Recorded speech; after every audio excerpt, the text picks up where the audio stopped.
Assalamualaikum warahmatullahi wabarakatuh. Waalaikumsalam warahmatullahi wabarakatuh. Nahmaduka Allahumma kama amartana nahmad wa nusalli wa nusallimu ala sayyidina Muhammadin wa ala alihi wa ashabihi wa tabi'in wa tabi'ihim bi ihsanin ila yaumiddin, amma ba'du. Para hadirin hadirat yang dimuliakan Allah Subhanahu wa taala, alhamdulillah rabbil alamin. Atas nikmat Allah Subhanahu wa taala kita bisa berjumpa kembali melanjutkan kegiatan ta'allum kita. Mudah-mudahan kegiatan ini senantiasa diberkahi oleh Allah Subhanahu wa taala.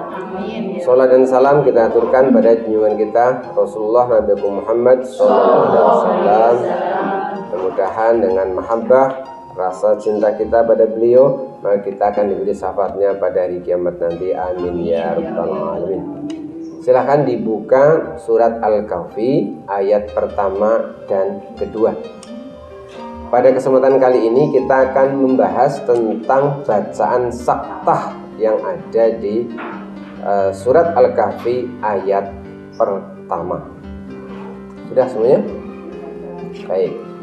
Di dalam Al-Quran, bacaan saktah berdasarkan riwayat Imam Hafiz dari Imam Asim, terus menerus dari gurunya hingga dari Ali bin Abi Thalib, terus ke atas hingga dari Rasulullah SAW, menjelaskan bahwa di dalam Al-Quran itu ada 4 tempat di mana 4 tempat atau 4 ayat ini kita wajib saktah. Ingat kembali, saktah itu berhenti sejenak tanpa bernafas dengan niat untuk melanjutkan kembali bacaan Al-Quran. Beda dengan waqaf. Kalau waqaf itu berhenti lalu bernafas, bisa kita berhenti lalu tidak meneruskan bacaan Quran. Tapi kalau saktah tidak demikian. Dalam Al-Quran ada saktah yang hukumnya wajib, berarti harus. Ada juga yang hukumnya jaiz, hanya boleh. Yang hukumnya wajib ini jumlahnya ada 4. Di dalam kitab-kitab tajwid, saktah ini seringkali dimasukkan dalam pembahasan bacaan gharib, bacaan yang tidak lazim, yang tidak biasanya. Karena memang nanti ketika dipraktekkan saktah itu ada beberapa kaidah tajwid yang kadang-kadang tidak diterapkan karena alasan saktah. Kebanyakan alasannya hikmahnya, bukan alasannya, lebih tepatnya adalah hikmahnya. Karena alasan yang pastinya hanya Allah Subhanahu wa taala yang mengetahui. Hikmahnya kenapa ada saktah itu lebih bersifat maknawi, artinya lebih bersifat kesempurnaan makna. Perhatikan pada surat Al-Kahfi ayat pertama. Ini adalah saktah yang wajib, tetapi saktahnya ini ternyata berada di ru'usul ayat, berada pada ujung ayat. Sehingga saktah di sini itu status wajibnya sebenarnya hanya kalau seorang pembaca Al-Quran itu ingin membaca Al-Qurannya itu wasol, artinya menyambungkan ayat pertama dengan ayat yang kedua. Bila dia tidak berniat wasol, dia memang berniat waqaf pada ayat pertama, maka dia tidak saktah, tidak apa-apa. Jadi sekali lagi, saktahnya hanya bagi orang yang membacanya, mewasolkan ayat pertama kepada ayat yang kedua. Kebanyakan pasti pilihnya waqaf. Kenapa? Karena ini panjang sekali. Tetapi memang boleh dalam Al-Quran itu kadang-kadang kita wasol, menyambungkan antar ayat itu boleh. Jadi sekali lagi kita jelaskan bahwa hukum wajibnya saktah pada surat Al-Kahfi ayat pertama ini hanya bagi pembaca Quran yang ingin mewasolkan, menyambungkan ayat pertama dengan ayat yang kedua. Kita akan praktekkan, coba perhatikan baik-baik. Bismillahirrahmanirrahim. Alhamdulillahilladzi anzala ala 'abdihil kitaba wa lam yaj'al lahu 'iwaja qayyiman liyundhira ba'san sadidan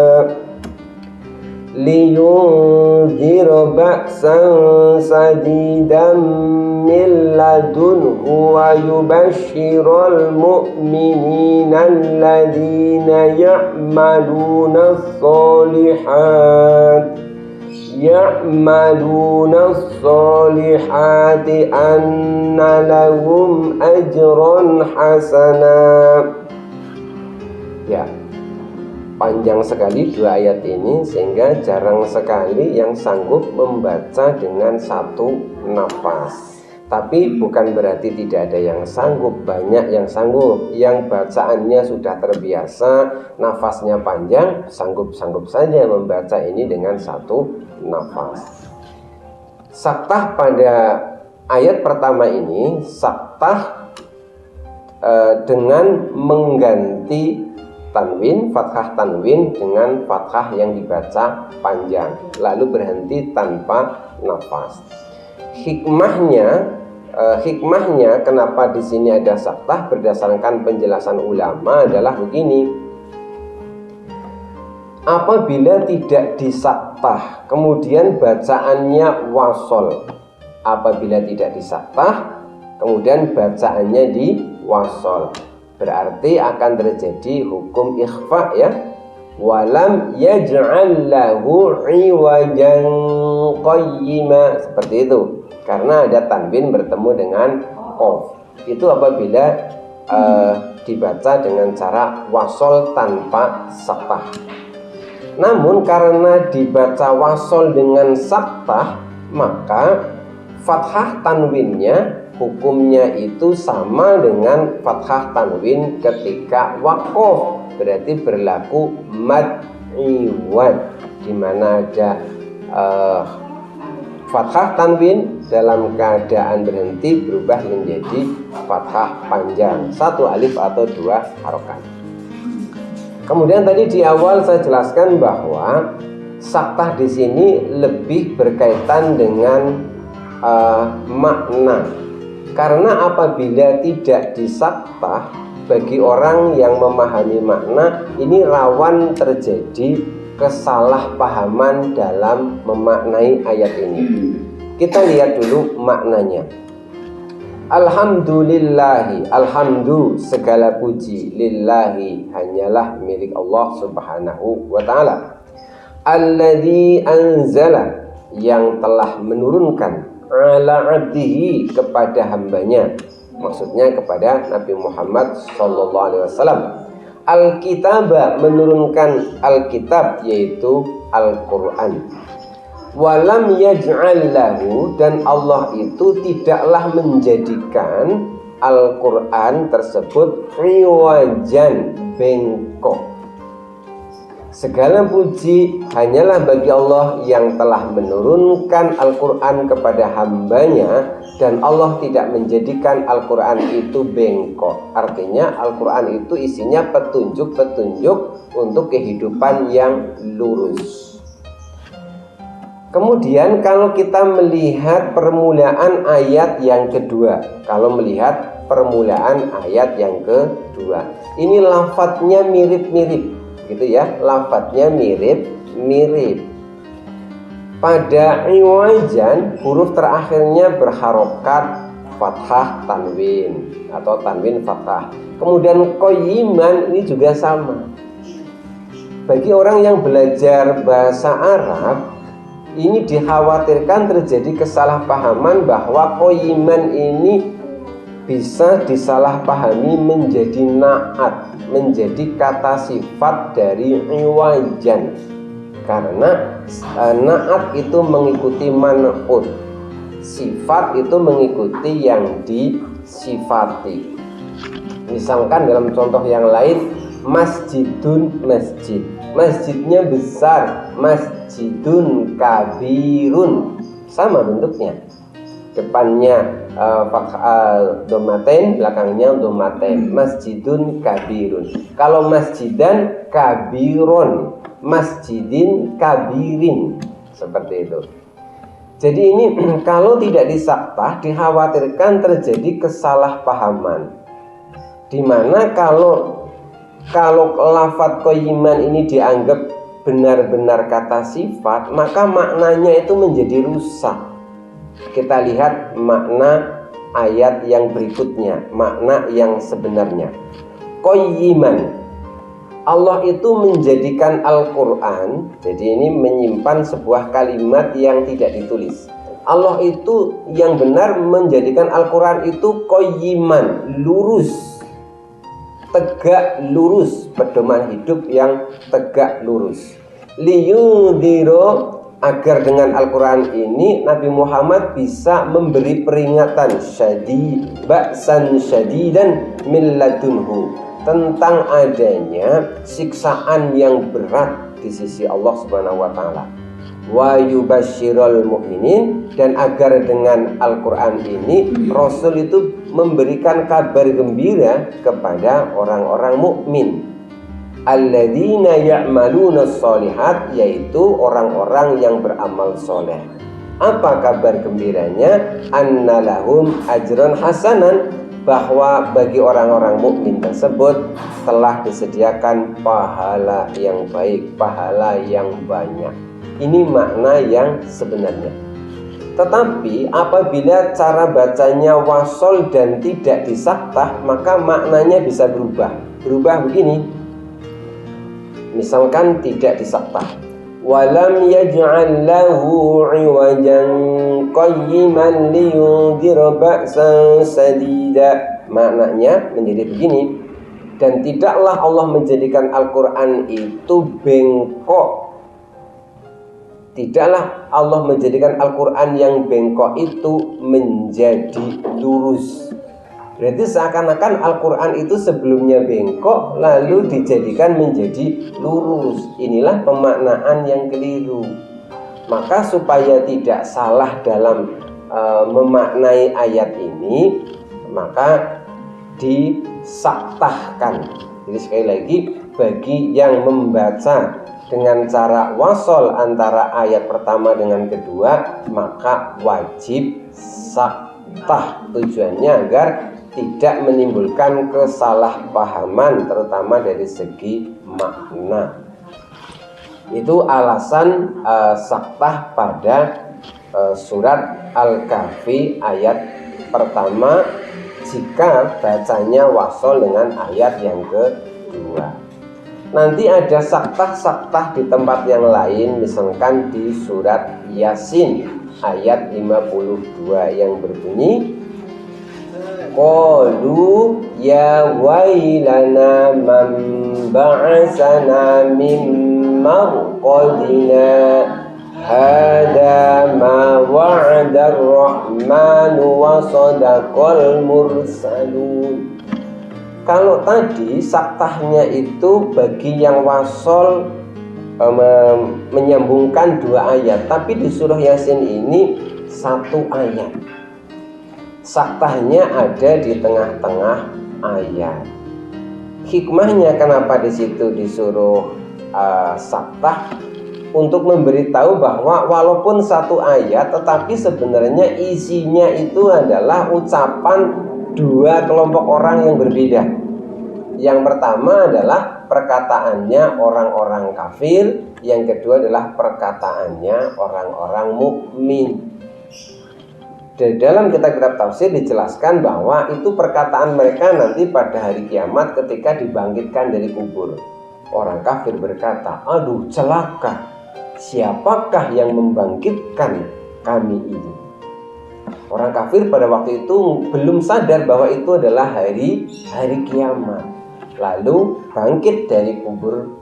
Berikutnya orang-orang mukmin mendengar orang-orang kafir berkata begitu, orang beriman kemudian berkata, hada ma wa'adar rahman, inilah yang dijanjikan oleh Allah yang punya sifat rahman, dijanjikan akan adanya hari kiamat. wa shadaqal mursalun, dan benarlah apa yang disampaikan oleh para nabi dan rasul. Jadi sekali lagi saktah yang bersifat wajib di sini lebih banyak berkaitan dengan makna. Kemudian saktah berikutnya, misalkan yang ketiga itu yang di juz 30 itu surat Al-Mutaffifin ayat 14 yang bunyinya kalla bal rona ala qulubihim ma kanu yaksibun. Balrona itu apabila tidak disaktah, itu kan mestinya terjadi pertemuan lam sukun bertemu dengan huruf ro. Mestinya terjadi proses idgham mutaqoribain. Kenapa? Karena lam dengan ro ini makhrajnya berdekatan. Mutaqoribain ini berdekatan. Jadi mestinya itu dibaca kalabarona, begitu itu. Lalu kenapa tidak boleh diidghamkan, harus saktah di sini sifatnya wajib? Alasannya adalah lagi-lagi supaya tidak menimbulkan kekeliruan pemahaman, supaya balrona ini benar-benar terdengar dua kata atau dua lafaz. Apabila diidghamkan lamnya, maka akan terdengar seperti satu kata atau satu lafaz, dan ini secara makna sangat berbeda. Bal rona artinya bal, tetapi rona telah menutupi ala qulubihim, menutupi hati-hatinya orang-orang kafir. Apa yang menutupi? Ya perbuatan-perbuatan buruk mereka. Jadi perbuatan buruk orang-orang kafir itu telah menutupi hati mereka sehingga mereka tidak bisa menerima hidayah. Tetapi apabila tidak disaktah sehingga lamnya kemudian lebur idgham ke huruf ro, maka bunyinya menjadi barrona. Barrona ini maknanya itu sangat berbeda. Jadi bukan tetapi menutupi, bukan, tapi maknanya adalah makna yang lain. Jadi intinya bahwa saktah ini lebih berkaitan dengan makna. Masih ada satu lagi di surat apa?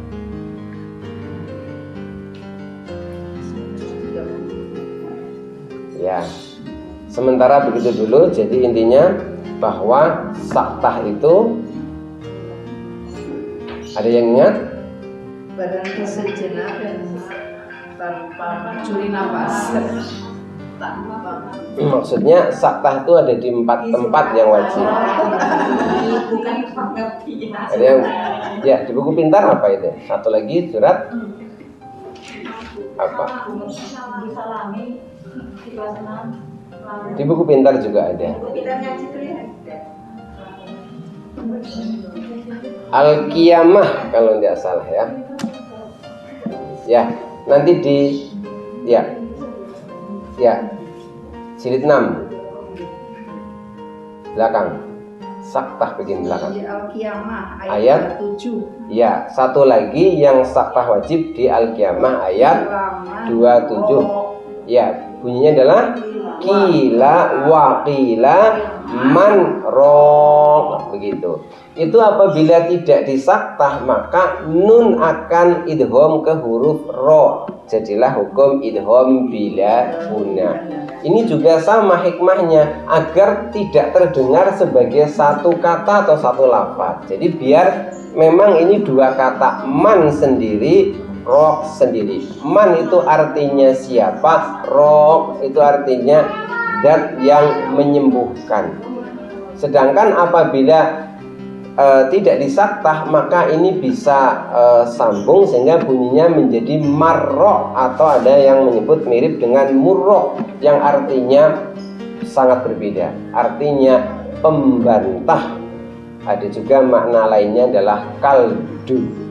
Jadi sekali lagi saktah di sini adalah lebih berkaitan dengan agar tidak keliru secara makna.